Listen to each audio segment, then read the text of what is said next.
أعوذ بالله من الشيطان الرجيم. بسم الله الرحمن الرحيم. الرحمن علم القرآن خلق الإنسان علمه البيان.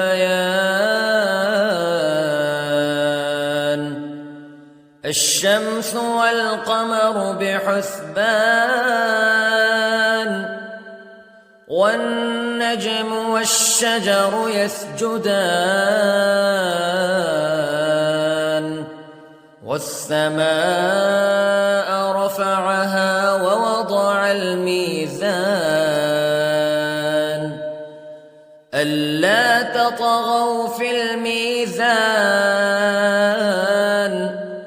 وأقيموا الوزن بالقسط ولا تخسروا الميزان. والأرض وضعها للأنام فيها فاكهة والنخل ذات الأكمام والحب ذو العصف والريحان فبأي آلاء ربكما تكذبان.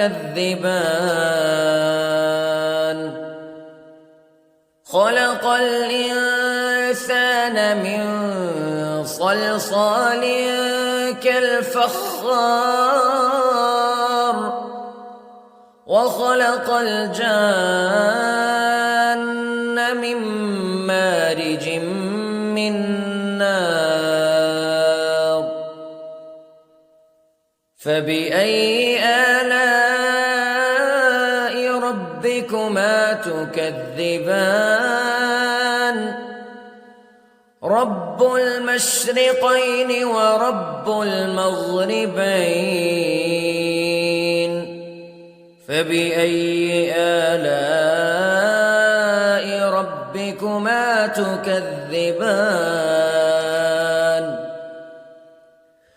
مرج البحرين يلتقيان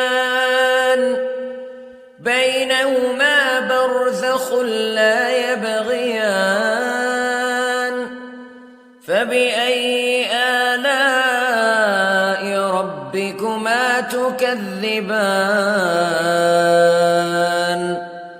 يخرج منهما اللؤلؤ والمرجان فبأي آلاء ربكما تكذبان. وله الجوار المنشآت في البحر كالأعلام فبأي آلاء ربكما تكذبان. كل من عليها فان ويبقى وجه ربك ذو الجلال والإكرام فبأي آلاء ربكما تكذبان. يسأله من في السماوات والأرض كل يوم هو في شأن فبأي آلاء ربكما تكذبان. سنفرغ لكم أيها الثقلان فبأي آلاء ربكما تكذبان.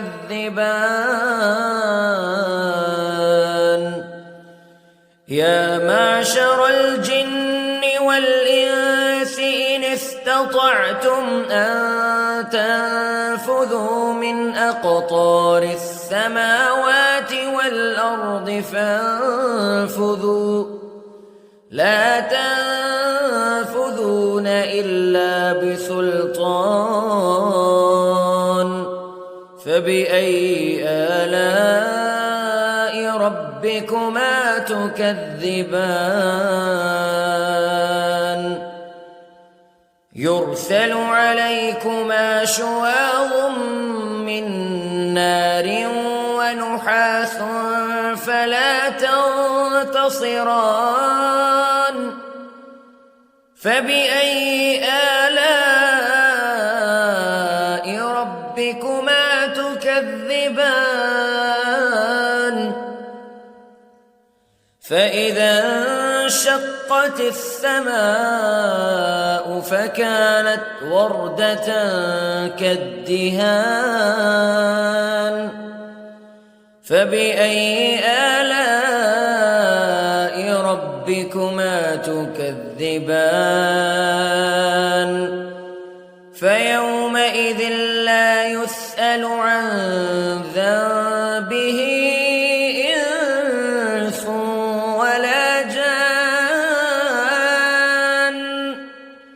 فبأي آلاء ربكما تكذبان يعرف المجرمون بسيماهم فيؤخذ بالنواصي والأقدام فبأي آلاء ربكما تكذبان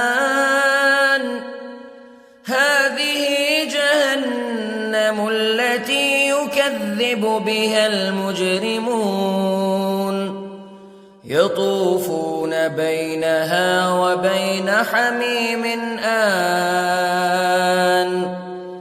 فبأي آلاء ربكما تكذبان ولمن خاف مقام ربه جنتان فبأي آلاء ربكما تكذبان ذواتا أفنان فبأي آلاء ربكما تكذبان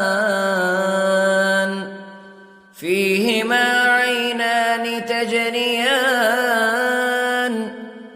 فبأي آلاء ربكما تكذبان فيهما من كل فاكهة زوجان فبأي آلاء ربكما تكذبان متكئين على فرش بطائنها من استبرق وجنى الجنتين دان فبأي آلاء ربكما تكذبان فيهن قاصرات الطرف لم يطمثهن إنس قبلهم ولا جان فبأي آلاء ربكما تكذبان كأنهن الياقوت والمرجان فبأي آلاء ربكما تكذبان هل جزاء الإحسان إلا الإحسان فبأي آلاء ربكما تكذبان ومن دونهما جنتان فبأي آلاء ربكما تكذبان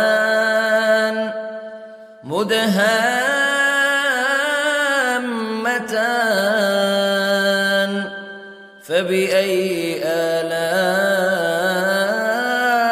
ربكما تكذبان فيهما عينان نضاختان فبأي آلاء ربكما تكذبان فيهما فاكهة ونخل ورمان فبأي آلاء ربكما تكذبان فيهن خيرات حسان فبأي آلاء ربكما تكذبان حور مقصورات في الخيام فبأي آلاء ربكما تكذبان لم يطمثهن إنس قبلهم ولا جان فبأي آلاء ربكما تكذبان متكئين على رفرف خضر وعبقري حسان فبأي آلاء ربكما تكذبان تبارك اسم ربك ذي الجلال والإكرام